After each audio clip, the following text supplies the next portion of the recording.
Baik Pak, Shalom Bapak Ibu yang dikasihi Tuhan. Gimana kabarnya, semua baik? Pastikan dalam keadaan baik, tetap tingkatkan iman, berbagi kasih di dalam Kristus buat Bapak Ibu yang hadir di dalam ruangan ini maupun Bapak Ibu yang mengikuti acara ini secara online dapat ditangkap dimanapun Anda berada. Itulah sebabnya sama-sama kita mau merenungkan firman Tuhan pada sore ini. Firman Tuhan sore ini topiknya sebenarnya buat pagi tadi. Sebab itu pagi tadi ada satu konfirmasi dari Tuhan untuk saya menyampaikan tentang mencari kerajaan Allah. Dan setelah saya mereview kembali khotbah saya tadi lewat media juga, tentunya saya coba dengar ulang. Sebenarnya ini merupakan konfirmasi dengan topik yang saya mau sampaikan pagi tadi, tapi saya taruh sore hari ini. Kalau pagi tadi itu mencari kerajaan Allah, saya pikir kalimat seperti itu nggak sulit kita mengerti karena firman Tuhan memang sudah tertulis ya, carilah dahulu kerajaan Allah gitu loh ya. Tetapi pemaknaannya itu yang tadi pagi saya paparkan dengan langkah-langkah. Saya kira itu sangat penting sekali.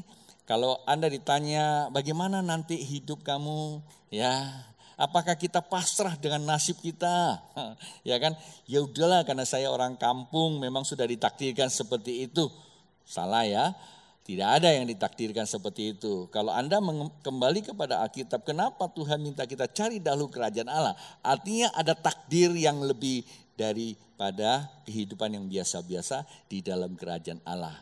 Apalagi kalau kita membuka awal ibadah saja, awal tahun saja sudah sampaikan bahwa ada satu kerajaan tak tergoncangkan manakala kita hidup di tengah kondisi yang sedang digoncangkan. Nah, saat inilah sebenarnya ya, di mana itu kerajaan Allah. Sebenarnya kalau bahasa seperti itu enggak sulit untuk kita mengerti karena tertulis di dalam Alkitab. Yang jadi persoalan bagaimana kita mengimplementasikannya di dalam kehidupan kita.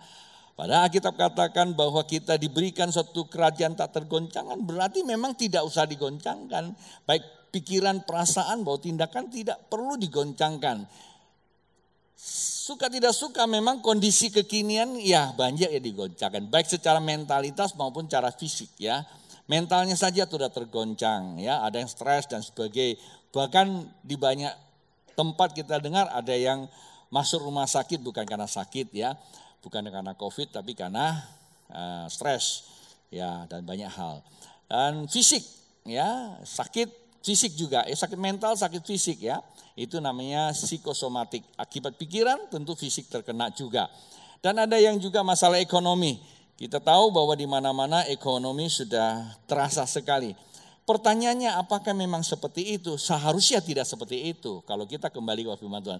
Tapi kenyataannya kenapa itu? Nah, itulah tadi pagi saya sampaikan bahwa berdasarkan para ahli survei membuktikan bahwa di akhir zaman ini suka tidak suka kalau kita memperhatikan bahwa ada satu generasi yang disebut generasi dehumanisasi. Ada satu penurunan nilai-nilai kehidupan. Ya, degradasi moralitas ya itu turun sekali. Nah, cari dahulu kerajaan Allah pagi tadi memang kita untuk apa? Kembalikan lagi nilai itu. Kalau ditanya bagaimana nanti ke depan Anda kalau sekolah mau jadi orang apa?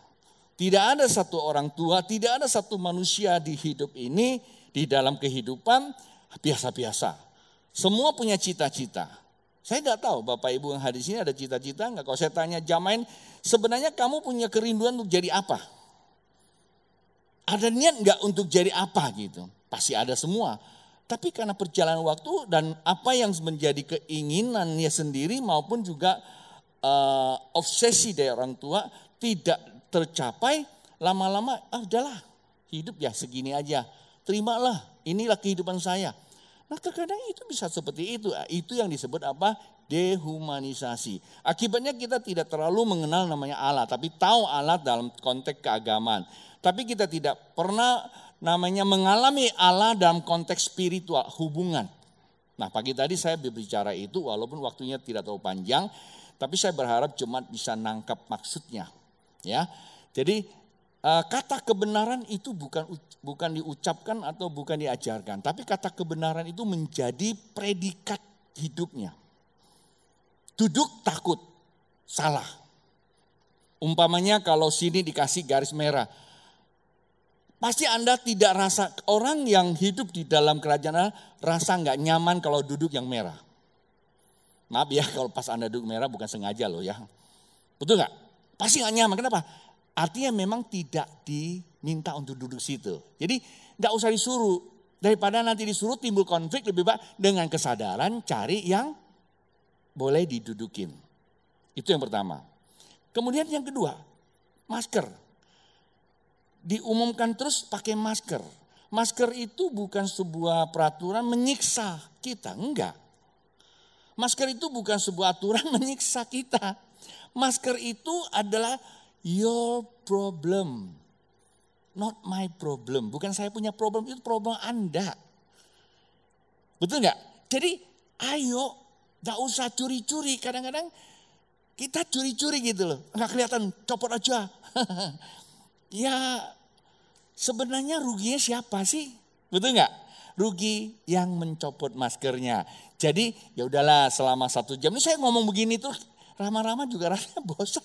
Ya sudahlah kalau ibadah 1 jam pakai masker. Sebenarnya sekarang seringkali diumumkannya di media TV. Masker itu bukan saja hanya pakai di luar gedung, di luar gedung, di mana saja, kapan saja. Dalam konteks hidup baru kata Pak Jokowi. Hidup baru itu new normal. Itu kalimatnya bagus sekali. Hidup baru itu kan kerjaan saya dari dulu, seminar hidup baru. Gitu loh ya. Oke Pak Bu, saya kira itu sangat kita mengerti tentang kebenaran. Jadi kebenaran itu bukan diucapkan tetapi itu dilakonin. Ngomong juga kalau memang ada sesuatu salah, sadar langsung kita minta maaf. Saya kira itu orang tua. Nah dari situlah hati kita damai. Ya Pak ya? Kedamaian itu datangnya dari kebenaran Pak Bu, bukan rekayasa. Wajahmu bisa kamu bentuk model apa saja. Tapi kalau kita tidak memiliki kebenaran di dalam feeling kita. Namanya ada positive feeling. Kalau kita nggak punya positive feeling. Kata positive feeling dalam pengertian saya adalah perasaan yang benar. Kalau nggak ada itu kita nggak punya damai. Gitu ya. Nah kalau nggak ada damai gimana mau sukacita. Nyanyian tadi Andi bawa itu bagus sekali. Tapi kita nggak bisa ngalami sukacitanya Allah. Kenapa? Kita punya gap dengan Allah. Karena kita kenal Allah sebatas agama. Allah itu bukan agama. Allah itu adalah kebenaran yang absolut. Artinya kebenaran mutlak nggak bisa diterjemahkan dengan ini dan itu nggak bisa. Cara gimana kita dapatkan itu? Yang ada lain itu ada di Bible. Tentu kita perlu ada runtutan dari orang yang mau belajar. Yaitu para nabi, para rasul, para guru. Maka itu dikatakan segala tulisan yang diilhamkan oleh Roh Allah yang ditulis lebih dari 40 para penulis. Dengan waktu lebih kurang 1.500 tahun jangka waktu tulisnya. Menghasilkan 66 kitab buat kita. Dan kalau Anda baca dari Kejadian sampai Wahyu, sesungguhnya tidak ada satu ayat pun yang bertolak belakang. Kalau ada pun itu namanya apa? Ya, itu namanya kamu belum mengerti. Dan semuanya sama. Artinya memang yang kontrol itu adalah Roh Kudus. Jadi udah baca Alkitab saja. Kalau nggak ngerti kita perlu ada runtutan. Ada namanya filosofinya. Alkitab katakan mana filosofi yang tidak berubah yaitu keluarga. Jemaat Allah yang hidup yaitu keluarga. Karena dari situlah kita akan temukan namanya apa? Tiang penopang. Tidak sulit Pak Bu kalau kita mau jelaskan tentang tiang penopang. Betul nggak? Tiang penopang itu ada sebuah gambaran menjadi mistar yang untuk menunjuk. Kalau dalam teologi dibilang apa? Kanalnya, penunjuknya. Dasar kebenaran, yaitulah yang disebut manuskripnya, tulisan-tulisan yang dari zaman dulu lah ya. Oke, kita tidak usah terlalu banyak ke sana. Saya akan baca yang untuk sore hari ini. Topiknya adalah menyadari keadaan dirinya. Bilang, menyadari keadaan dirinya. Nah, firman Tuhan saya ajak kita baca, enggak terlalu panjang sih malam ini.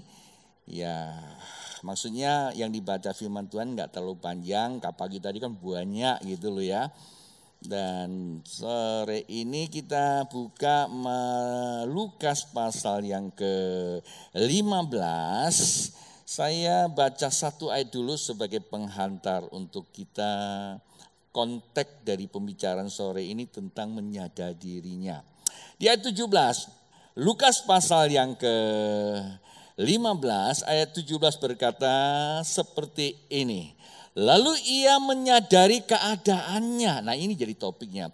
Katanya, betapa banyaknya orang upahan Bapakku yang berlimpah-limpah makanannya, tetapi aku di sini mati kelaparan. Dua kalimat di sini dapat kita tangkap. Ada pelajaran yang baik. Bukankah Alkitab berkata bahwa segala tulisan itu bermanfaat? Dan ini tulisan yang diucapkan oleh Tuhan Yesus sebagai perumpamaan.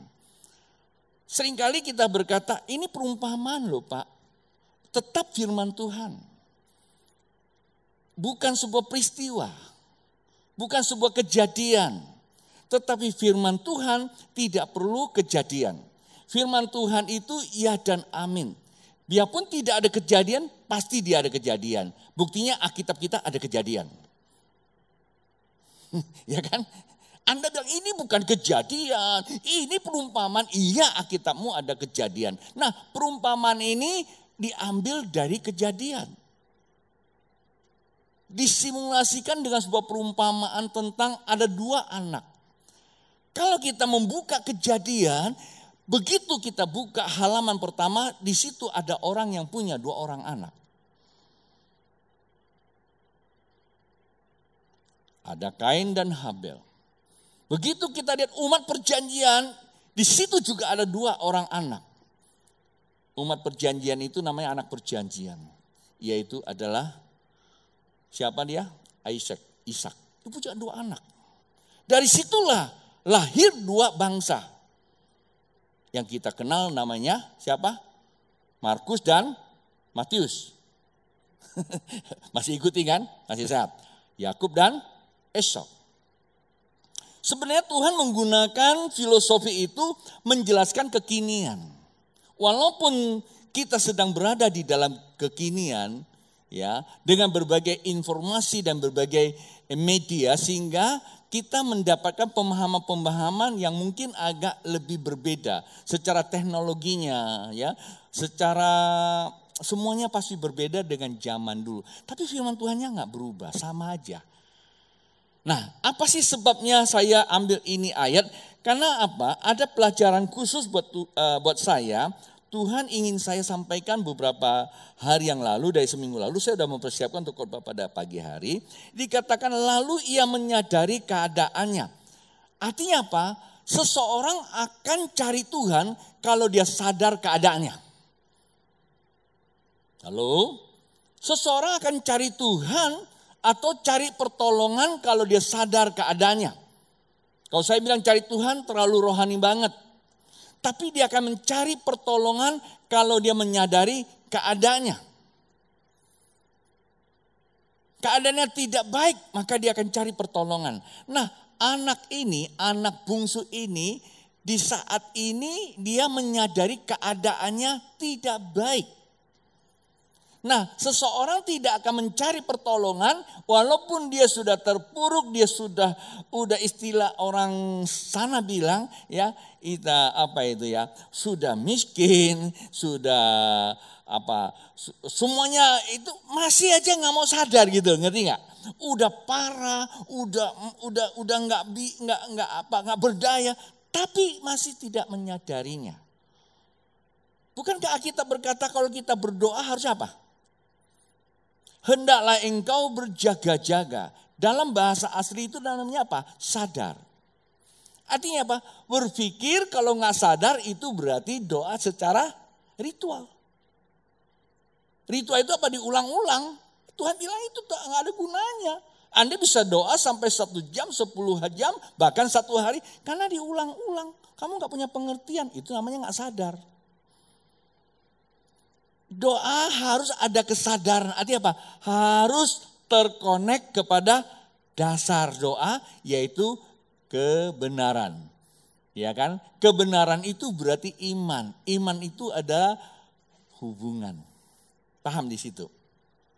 Nah, anak ini karena mengalami penderitaan yang sedemikian rupa dan dia tidak sanggup menghadapi suatu kondisi, maka dia sadar. Nah, itulah sebabnya di ayat yang ke-14 ya, saya ajak Bapak Ibu langsung kita lihat di ayat 14. Tetapi dihabiskannya semuanya. Timbullah bencana kelaparan di dalam negeri itu dan ia pun mulai melarat. Itu problem yang dihadapi.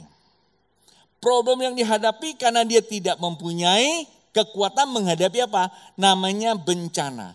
Bencana itu bukanlah sesuatu yang harus ditakuti. Kau takuti juga dia akan datang. Engkau berani juga dia akan datang. Yang namanya bencana itu dinamika hidup. Artinya suka tidak suka barang itu akan datang. Bahkan Alkitab mencatat seorang yang bijak itu menulis kitab pengkhotbah. Di bawah matahari ini enggak ada yang baru, semuanya ngulang-ngulang. Untuk apa? Kalau kamu mengerti tentang kebenaran atau hukum kehidupan, kalau ada baik pasti ada buruk pasti ada baiknya. Yang jadi masalah kok orang itu lagi baik-baiknya, dia lupa satu hari dia akan ditimpa yang buruk. Justru yang baik ini kita mempersiapkan diri, manakala yang buruk itu datang, itu menjadikan batu lompatan. Kan kita mengajarkan seperti itu. Itu kebenaran.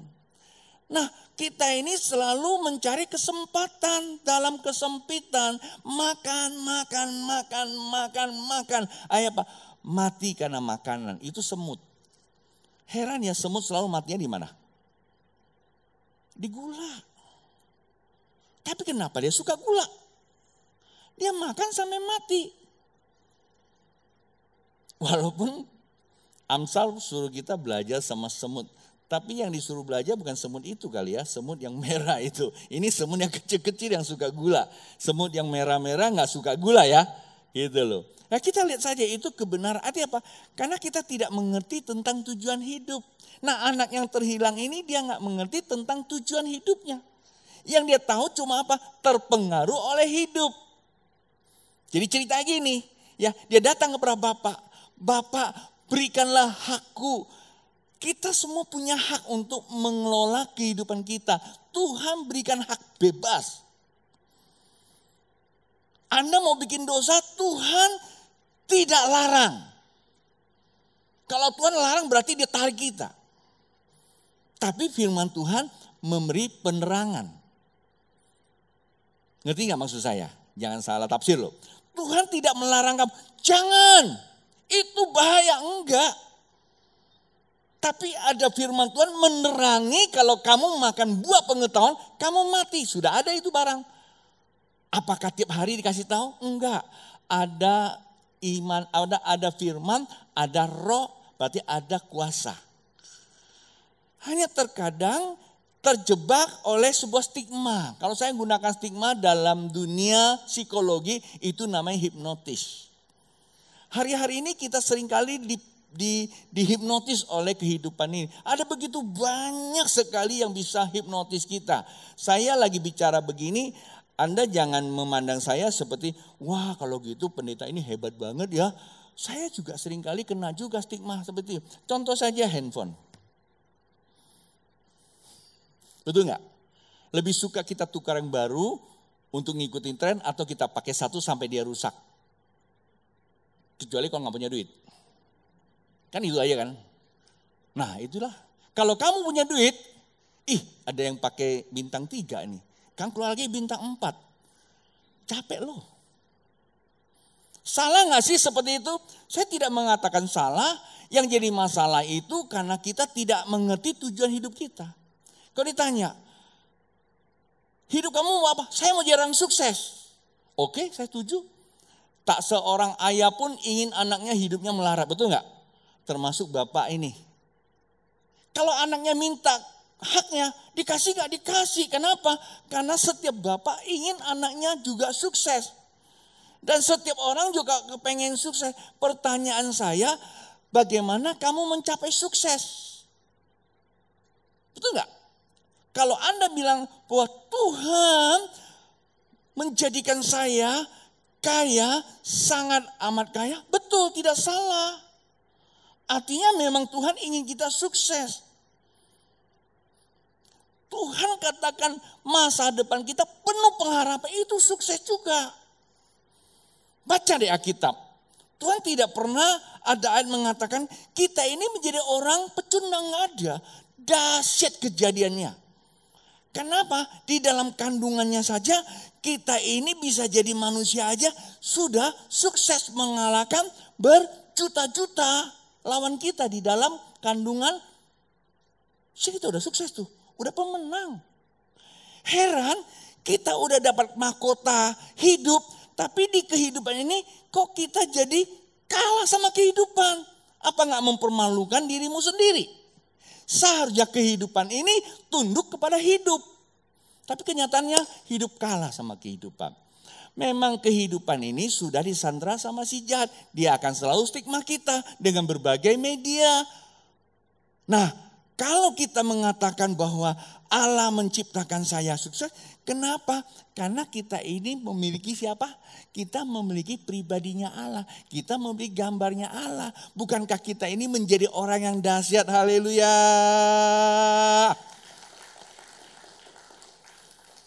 Anda gak usah teriak-teriak juga udah Anda itu produknya hebat kok. Gak perlu sampai mati kelaparan karena dia ngaku loh. Kenapa saya mati kelaparan di sini? Padahal di rumah Bapakku apa? Berlimpah-limpah bahan kehidupannya. Nah ini memang perumpamaan untuk siapa? Kasih tahu sampingi untuk kamu bro.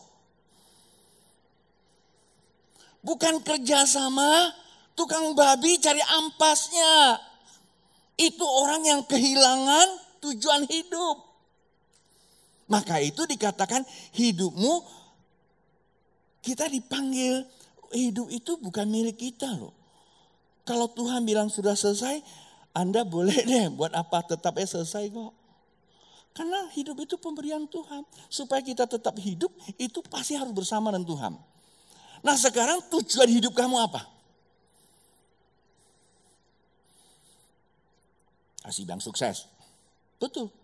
Sukses di duniamu apa?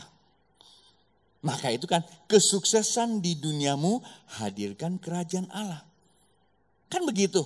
Ini di KPG loh. Kita ini hidup kita ini gambar Allah. Tujuan hidup kita menghadirkan kerajaan Allah. Pertanyaan saya, kalau kamu sebagai seorang guru, sebagai pengusaha, sebagai apa saja, ingat bahwa di situ kamu harus menghadirkan kerajaan Allah. Maksudnya apa? Dalam duniamu ada nilai kebenarannya. Jika tidak akan terjadi persengketaan, kenapa? Ada damai. Ubo sukacita. Utan yasi sukacita. Botan yasi sukacita. Tancoy yasi ho. Tanbo yasi ho. Tetapi yang penting jijit jing jing ho, xin ya shou, jing jing ho. Yang nggak ngerti tertawa aja. Sedikit pakai bahasa Belanda.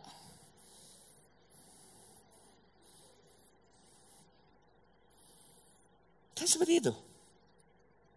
Nah, hadirkan kerajaan Allah itu nilainya kebenaran. Pak, Bu, nilai kebenaran itu tidak serta-merta. Doa saya setuju.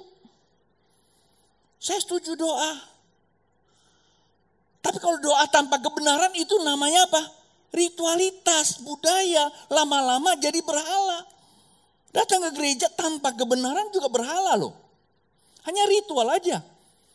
Maka ketika nanti jamnya diubah, pasti ganggu kalian. Kenapa? Itu namanya ritual. Aku kasih 5 jam ibadah, waduh ini gereja apa? Kasih setengah jam, aduh ini mah. Itu karena kita nggak ngerti tujuan hidup kita. Akhirnya kita terlalu banyak protes. Itu namanya apa? Disintegrasi. Sesuatu yang mengganggu kenyamanannya, dia protes. Padahal lagu tadi apa? Jangan kamu enak di zona nyamanmu kan gitu loh.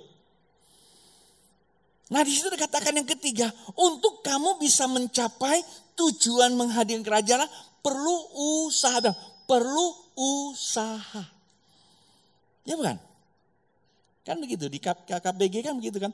Usaha, apa saja belajar mesti usaha juga dong. Ini belajarnya cuma hanya doa. Tuhan kasih saya mengerti ya. Gimana kamu mau ngerti, baca aja gak pernah. Ditumpangin tangan dalam nama Yesus. Aku pindahkan firman Tuhan ke dalam hati saya. Kata pengkhotbah harus masuk ke dalam hati saya. Gua bilang tanggung, lu bakar aja lu minum sekalian.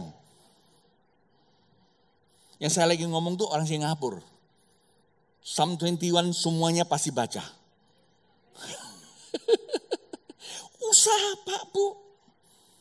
Untuk mengerti sesuatu itu namanya usaha. Kalau dunia pendidikan itu disebut pendidikan. Betul nggak? Pendidikan itu ada 3. Ngerti nggak 3? Pertama namanya pendidikan formal.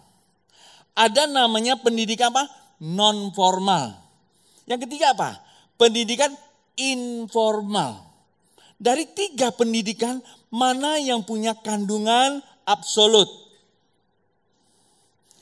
Pendidikan formal itu kita daftar. Kalau itu yang mahal, import luar negeri, itu paling nyaman. Nggak salah, silakan. Ya, berapa lama kamu didik? Nah, kalau kamu bawa ke sekolah yang seperti itu, sementara bapak mak engkongnya semua nggak ngerti. Dia bahasa Belanda, bahasa Jerman, bahasa Inggris, sampai di rumah dia bahasa Belanda sama mamanya. Mamanya bilang, lu sombong banget sih baru sekolah gitu. Nah itu namanya kamu sedang apa? Stigma. Dia akan jadi orang sombong. Ngerti nggak? Berapa banyak kita merusak generasi berikut oleh karena kita sendiri tidak mengerti. Tidak salah punya sekolah yang bagus seperti itu. Tapi yang jadi masalah kalau kita sendiri tidak bagus. Itulah sebabnya dulu Samuel 1 punya sekolah, orang tuanya masih ikut. 3 hari pendidikan. Orang tuanya minimal ikut 1 jam. Selanjutnya orang tuanya yang mengajar anaknya. Itu baru pendidikan yang namanya apa? Benar. Yang kedua apa? Non formal. Non formal itu ngeles ya. Les ini, les itu namanya apa? Ekstrakurikuler apalagi itu. Pokoknya yang les lah. Ya. Les kan dikit ya. Itu plesetan saya. Ya, ngeles sana les sini. Salah nggak? Nggak salah jadi pinter. Lama-lama pinter bohong. Ya kan? Karena nilai filosofinya nggak ada. Yang benar adalah informal. Informal itu adalah lingkungan, rumah dan sekolahnya. Rumah yang memiliki kondisi yang kondusif, mempunyai pengetahuan yang selaras pertumbuhan anak itu. Kalau mau sekolah juga sekolah yang mempunyai hubungan antar sekolah dan orang keluarga. Dia ngerti. Ini tiap hari kadang-kadang guru konflik sama orang tua. Lah anaknya jadi apa? Anaknya bilang, ya kan memang hidup harus diliwati kok, pendidikan memang model begitu. Ini salah besar Pak Bu. Itulah sebabnya Alkitab berkata, pendidikan yang paling benar adalah tiang penopang dan dasar agama. Mana itu? Itu di mana? Di Singapura. Keluarga. Ini anak kehilangan pendidikan apa? Keluarga. Yang ada ego. Generasi milenial. Tujuannya cuma hanya protes, berontak. Itu namanya disintegrasi. Itulah yang dikatakan kerusakan mental generasi oleh karena sistem kehidupan yang sudah dikuasai oleh si jahat. Untung sadar ya. Nah, saya tutup deh ya, nggak lama lagi. Waktu dia sadar kemana dia pergi? Oh Bapak, dalam perumpamaan Bapak itu berarti Allah. Pak Bu, bencana itu pendidikan buat kita. Kalau kamu merasa nggak enak di rumah, ada sesuatu, itu berarti pendidikan yang paling bagus. Kenapa saya punya usaha nggak maju-maju? Itu pendidikan. Tuhan terima kasih. Dengan COVID ini saya bangkrut, terima kasih. Ini saya dapat lagi es jaksam tambahan. Walaupun susah, es susah nggak apa-apa. Tapi di balik susah ada sukses luar biasa. Saya kasih Anda tipnya. Bahwa apapun ilmu Anda, dasar manapun Anda punya pengetahuan, yang namanya hukum kehidupan cuma 2. Kalau Anda lagi susah, tertawalah. Jangan Anda sedih. Kenapa? Sebentar lagi kebaikan akan datang. Tetapi kalau Anda lagi sukses, tertawalah. Sebab kesuksesan itu akan terus datang kalau engkau tertawai, kalau engkau senang dan sombong, bentar lagi kesusahan akan datang. Siapa saja Anda pendengar, dengarkan baik-baik bahasa saya. Di dunia ini Tuhan sudah berikan kita firman, artinya kehidupan tidak ada kekal, tetapi dikekalan hanya di dalam Tuhan. Datang kepada Bapak, ngapain? Ngaku, Bapak, aku sudah salah. Aku sudah salah mempersepsikan hidup ini. Maka kehidupan aku susah. Oh Bapak kita itu bukan Bapak yang hitung-hitungan. Bapak kita datang memeluk. Bilang apa dia? Potong lembu. Pesta. Kembalikan baju yang bagus. Pasang cincin, sepatu. Itu namanya urapan anak kerajaan. Jikalau hari ini Pak Bu, Anda sedang menghadapi sesuatu, pendidikan yang paling baik itu sedang mendidik Anda. Yang saya khawatir kalau enggak sadar. Ngerti enggak? Udah susah enggak sadar gitu loh. Jadi kalau Anda sadar bahwa Tuhan sedang mendidik saya, datang kepada Dia. Maka Dia akan mengembalikan pengurapannya. Engkau akan menjadi anak yang dimuliakan oleh Tuhan. Maka nama Tuhan dipermuliakan. Mari bangkit berdiri. Roh Kudus hadir di sini. Ya. Kita minta pengurapan Tuhan malam ini. Saya tidak tahu posisi Bapak Ibu hari ini. Yang tahu kan Bapak Ibu sendiri. Bilang sama Tuhan, terima kasih Tuhan. Ada pendidikan yang baik buat saya. Memang saya susah hari ini. Dan ini dinamika loh. Saya mau pengurapan Tuhan. Saya sadar saya salah. Saya butuhkan urapan itu. Mulai praktekkan hidup kerajaan Allah. Kalau udah kembali menjadi anak raja, berarti praktekkan hidup dalam kerajaan Allah. Kembali ke Bapak kita. Mari jadikan pujian ini bagaikan niat kita.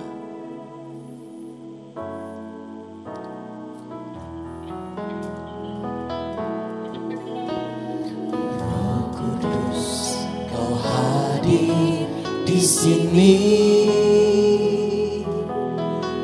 Roh Kudus, ku mengasihimu.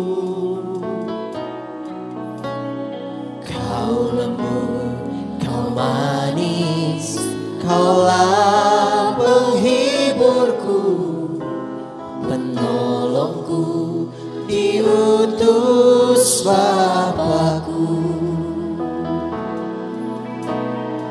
Roh Kudus, Kau hadir di sini. Roh Kudus, ku mengasihimu. Kau lembut, Kau manis, Kaulah penghiburku, penolongku, diutus Bapa-Ku. Ku buka hati untuk Roh-Mu Tuhan. Ku buka hati menyembah-Mu Yesus. Jamahlah kami, penuhi kami dengan kuasa Allah Maha Tinggi. Musik mainkan pujian Pak Bu. Untuk mengerti tujuan hidup dan mencapai tujuan hidup, kita perlu pendidikan Allah. Untuk mendapatkan pendidikan Allah, ada usaha. Dan usaha tidak akan bermakna kalau kita tidak memiliki hati seorang hamba.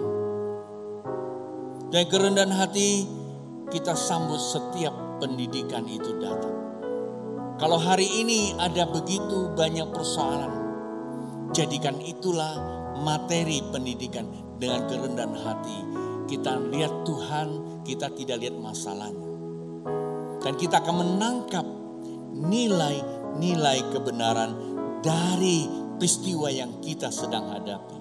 Itu bicara kondisi. Kalau kita bicara runtutan, kita harus usaha mendapatkan sebagaimana anak tadi. Dia menyadari bahwa yang namanya runtutan itu jauh lebih baik. Itu namanya filosofi. Dia punya kecintaan dengan namanya kebijakan yang dimiliki oleh ayahnya melebihi segalanya. Walaupun mungkin masanya tidak sama, manakala cinta kita punya pada kebenaran, kebenaran itu selalu akan memberikan kita hikmat, pengetahuan, dan kepandaian. Jikalau kita punya hati yang rendah, maka Tuhan akan selalu meninggikan kita untuk memuliakan Dia. Dengan hati yang rendah, hati yang mengakui Tuhan.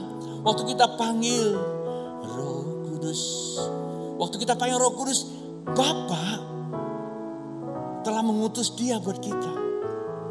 Roh Kudus hanya mau hinggap. Roh Kudus hanya mau memenuhi orang yang punya hati Bapa. KPG walaupun sudah lama, jangan jadikan itu sebagai lintasan lewat. Tiap materi yang saya tulis, yang saya ajarkan, itu pengalaman hidup saya bersama Tuhan. Dan itu yang menjadikan saya ada hari ini. Eksis di dalam banyak hal, walaupun sana sini bukan tidak ada kekeliruan, masih manusia. Tapi terimalah itu dengan rasa syukur bahwa Tuhan tidak pernah tinggalkan kita. Dan setiap peristiwa di dalam kehidupan kita, kalau kita percaya Tuhan turut bekerja, Dia selalu mendatangkan kebaikan. Itu namanya proses. Dia sedang proses kita, Pak Bu. Jangan curhat kepada sesamamu persoalanmu. Curhatlah kepada Tuhan. Ceritakanlah kemuliaan Tuhan kepada sesamamu. Membangun sesamamu, kuatkan sesamamu. Kita lebih suka ceritakan kesusahan kita pada sesama kita. tanpa kita sadari kita sedang mengharapkan bantuan dari sesama kita. Dan itu namanya mengadakan kekuatan diri. Ada hukuman firman Tuhan buat kita. Kalau toh kita dapatkan, bukanlah keberhasilan. Itu adalah awal daripada kejatuhan. Ujung-ujungnya pasti Anda akan kecewa. Anda boleh percaya atau tidak percaya. Silakan. Tapi kalau kita membangun hubungan kepada Allah, kita mengenal Allah, kita mengenal diri kita, maka nilai kebenaran akan datang kepada kita. Bukan kita mencari. Kebenaran akan kejar kita, kebaikan kejar kita, berkat akan kejar kita. Kita ini orang yang dimuliakan Allah. Bukan orang yang memalukan Allah. Mari tangan terangkat pada Dia. Katakan sekali lagi, saya akan tutup dan doa. Kudus, Kau hadir di sini. Benar-benar dari hati Pak. Roh Kudus, ku mengasihimu. Baik yang di rumah, dimanapun Anda mengikuti siaran Kau ini, manis, Tuhan sedang membuka penghibur, mindset baru. Tuhan sedang membuka pikiran kita. diutus Supaya kita mau dibaharui. padaku. Supaya kita bisa mengenal kehendak Allah yang sempurna. Kau hadir Sehingga kita menjadi di sini. umat pilihannya. Yang disebut imamat kerajaan. Oh haleluya. Mengasihi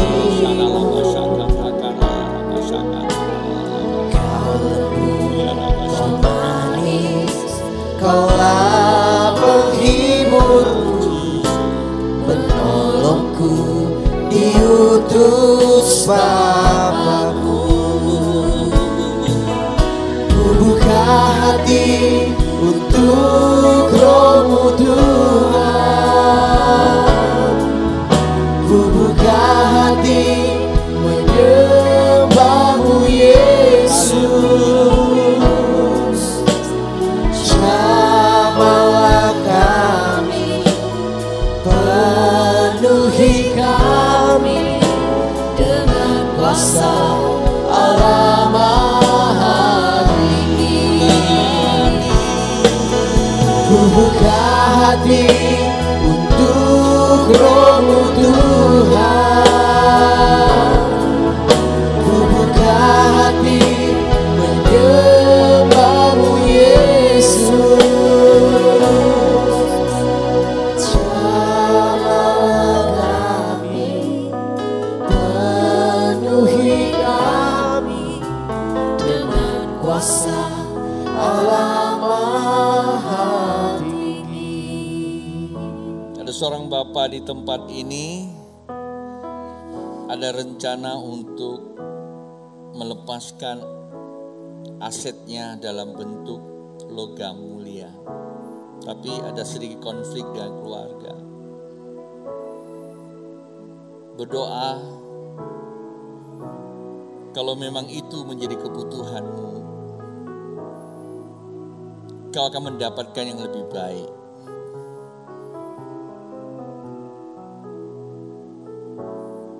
Kesusahan tidak perlu ditangisi. Dia bukan Tuhanmu. Dia hanya satu materi yang hulu hilir. Tuhan hidup kita adalah Tuhan. Ketika kita keluarkan air mata, kita melihat kebaikannya. Dia ngerti. Tuhan mengerti kesusahan kita. Tuhan menyediakan yang terbaik. Itulah Tuhan, katakan, kamu sadar belum? Bukan Tuhan tangannya tidak cukup panjang. Tuhan sedang berdiri di depanmu. Bahkan Dia sedang ketok pintumu dengan bencana yang ada ini. Yaitu pintu hatimu. Jika engkau membuka hati, Tuhan saya sudah salah. Maka Dia masuk. Dia akan manage kembali. Dia akan format ulang seluruh tatanan kehidupanmu yang ada di dalam niatmu itu. Dia akan meletakkan konsep yang baru.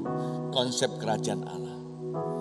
konsep yang meninggikan kebenaran, damai, dan sukacita. Dia berdamai dengan orang-orang yang menyakiti dia. Dia memberkatinya. Dia tidak menciptakan benteng baru. Seakan-akan dia menjadi orang yang tersandera. Bahkan dia mulai menghibur dirinya. Ketika aku kondisi gini, gak ada yang mau dekatin saya. Ketika kita meletakkan ucapan dan pikiran, kita sudah membangun benteng kehidupan yang sangat buruk di dalam hidup kita. Jangan punya pikiran seperti itu. Apapun terjadi itu dinamika. Tuhan terima kasih.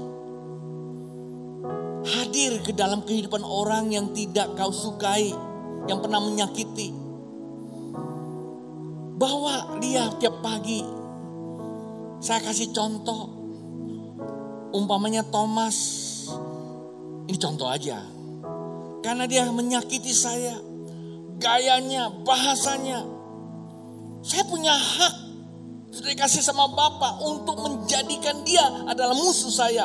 Saya punya hak untuk memperkatakan apa saja. Tapi semakin saya menggunakan hak saya, semakin saya jauh dengan Bapak. Saya gak punya kekuatan untuk menghadapi kehidupan. Saya hadir di kehidupan Thomas. Pertama saya mulai menebarkan irama kasih saya. Saya akan bilang, saya mengasihi Thomas. Saya akan cabut semua pikiran negatif saya. Saya akan lahirkan, saya akan transmitkan kasih Tuhan saya dan pikiran saya kepada Thomas. Saya gak punya daya, tapi Tuhan punya daya. Jikalau itu saya ucapkan, ketika saya ketemu dengan Thomas, energi hati saya akan mengkondisikan damai. Itulah yang disebut meditasi cinta yang pernah saya ajarkan. Kok salah 10 tahun yang lalu di Singkawang. Suami istri, karena kita sering bersama, ada begitu banyak luka. Kita tidak bisa lepaskan, harus dipulihkan. Saya bersyukur keluarga saya, Tuhan pulihkan banyak hal. Dengan cara meditasi cinta, meditasi kehidupan. Walaupun dulu kita ngajarkan ini ada begitu banyak orang tidak bisa terima. Tapi hari-hari ini sudah banyak orang bicara. Mari. Para pelayan Tuhan. Yang menyukakan kita hanya orang-orang yang jadikan kita apa? Tuhan kan? Nggak apa-apa kok sahabat. Tapi yang tidak menyukakan kita, kirimlah energi kasih-Mu, pemulihan. Mari tangannya terangkat, saya akan berkati. Tuhan Yesus, tangan-Mu bukan tidak cukup panjang. Telinga-Mu bukan tidak cukup untuk mendengar seruan jemaat-Mu. Aku berdoa Tuhan, seturut dengan apa yang mereka serukan. Tuhan Engkau menjawab, tangan-Mu terulur buat mereka. Sehingga hidup mereka diperbaharui, sehingga kehidupan mereka diubahkan. Nama Tuhan dipermuliakan. Aku minta di dalam nama Tuhan Yesus, yang sakit ada kesembuhan, yang sedih ada penghiburan, yang susah ada jawaban jalan keluarnya. Dalam segala keadaan mereka, Tuhan campur tangan di dalam. Hadirlah kerajaan-Mu di dalam kehidupan mereka oleh Roh Kudus. Sehingga ada kebenaran, ada damai, ada sukacita. Dan disitulah ada kelimpahan hidup mereka ya Tuhan. Jemaat yang dikasihi Tuhan yang saya kasihi, ibadah kita pun akan kita tutup. Buat Anda yang ingin memberikan persembahan, berikanlah dengan hati yang tulus, hati yang telah dijamah oleh Tuhan. Buat Anda yang ingin terima Yesus sebagai Tuhan dimanapun Anda berada, berserulah kepada Dia, Yesus Engkaulah Tuhan yang menyelamatkan saya. Ketika Engkau ucapkan, Engkau sudah diselamatkan. Ketika Engkau ingin kontak kembali kepada kami atau dimanapun Anda berada, gereja setempat, hubungilah. Alamat gereja kami tertera di layar monitor Anda. Buat Anda yang di luar, yang di dalam, Anda tidak usah pulang dulu, ketemu dengan staf saya. Dan sekarang terimalah berkat Allah Bapa, cinta kasih Tuhan Yesus Kristus di dalam persekutuan Roh Kudus membawa sekalian sampai Yesus datang kedua kali. Yang percaya katakan Amin.